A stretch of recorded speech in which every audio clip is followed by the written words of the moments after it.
The president has known President Xi for a long time. I want to say they first met back in 2012 when they were both vice president of the respective countries. And he said, look, I trust him, but I'm going to verify that they are keeping to their word. And he sort of indicated that when it comes to human rights, he will continue to press the issue because he doesn't fully believe that China's going to stop persecuting and stop genocide.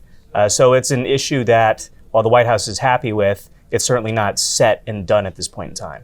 Welcome to Reporter's Notebook, where we talk to the Washington Examiner's top journalists about the stories breaking on their beats. I'm Jim Antle. I'm joined today by White House reporter Christian Datoc. Christian, President Biden is at his big meeting with his Chinese counterpart. What are some of the takeaways?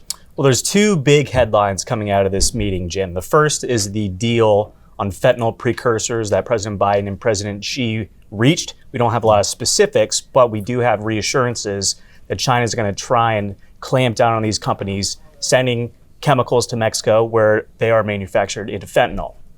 The second big takeaway is the resumption of military-to-military communications between the Pentagon and the military officers in Beijing. This is something we haven't had for over a year, ever since Nancy Pelosi visited Taiwan when she was speaker.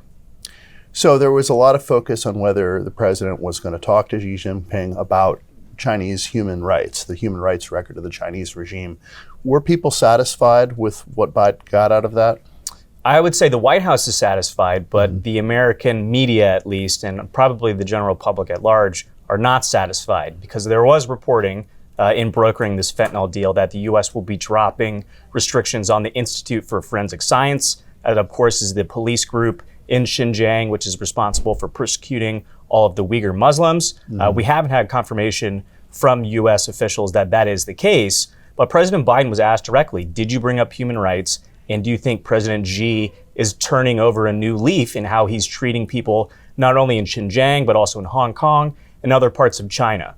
The president has known President Xi for a long time. I want to say they first met back in 2012 when they were both vice president of the respective countries. And he said, look, I trust him, but I'm going to verify that they are keeping to their word. And he sort of indicated that when it comes to human rights, he will continue to press the issue because he doesn't fully believe that China's going to stop persecuting and stop genocide.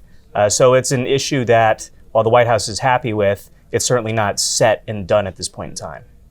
And China is obviously a rare foreign policy issue that looms large in domestic politics, pretty big issue in the presidential campaign.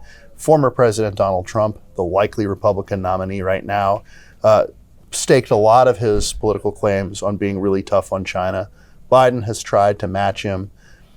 We're going to see some of that rhetoric continue in 2024? Oh, without a doubt, especially if former President Trump is in fact the Republican nominee.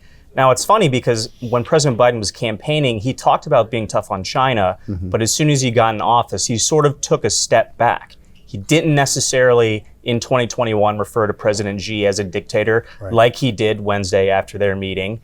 And he sort of tried to reframe or review the Trump administration's trade policies. Now, most of that, the tariffs and the other export restrictions that they had on U.S. companies have been maintained, and even new export restrictions on certain technologies have been added to the Commerce Book.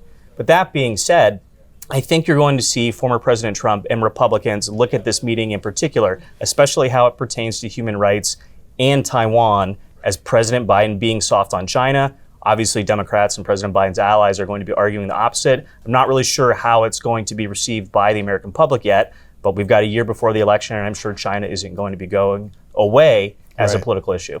No, we won't see any broken China. Thank you, Christian. You can read Christian and the rest of our political team's coverage at washingtonexaminer.com.